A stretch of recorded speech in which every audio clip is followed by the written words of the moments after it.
Yeah, go. Alright, today we're going to talk about why you shouldn't donate to the Red Cross. Now, people have a lot of misconceptions about the Red Cross. People think that the Red Cross is a great organization to donate to, but here I'm going to show you some examples of why it's not. Scandals.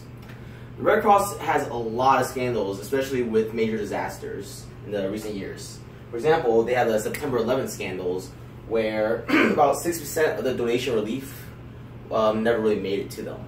They said that they used it for future natural disasters, but they didn't really have they didn't really have anything that showed where it was actually going to, or where the money was exactly going to be used for. Then they have the Hurricane Katrina scandal, in which a lot of food, tents, and maybe vehicles went missing actually, and they never really accounted for. So there was actually scandals going on that they were sold off for money. They're also going through an FBI investigation right now of these scandals. Now, on the Haitian earthquake, there was also things going on with that too. A lot of the money that we're doing to the Haitian earthquake fund never really made it to Haiti. They actually kind of made fake promises. For example, they made a promise that they were going to build neighborhoods, but they only built a couple of houses. What they ended up doing was giving the money away to other smaller organizations for them to do the work. But when they gave the money away to these smaller organizations, they taxed them on it. So they had a percentage. They got a percentage from the money given away. So that's kind of stealing money. Even more scandals. In recent years, the three major hurricanes, Sandy, Isaac, and Harvey, they were also very disorganized, all of them, and a lot of, like I said, yet again, a lot of funds that were donated to them went missing. This man, Richard Reichard,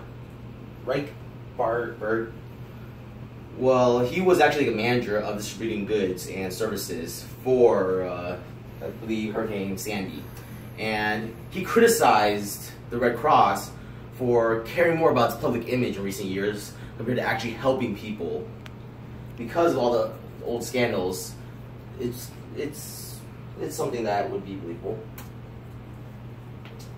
Now, the current head of the Red Cross, which is Gail McGovern, she said that for every dollar donated to the Red Cross, 91 cents went to charity.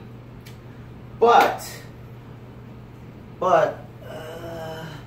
Rob Reich, he is a professor for Stanford, and he's a co-head of Stanford's Council of Philanthropy.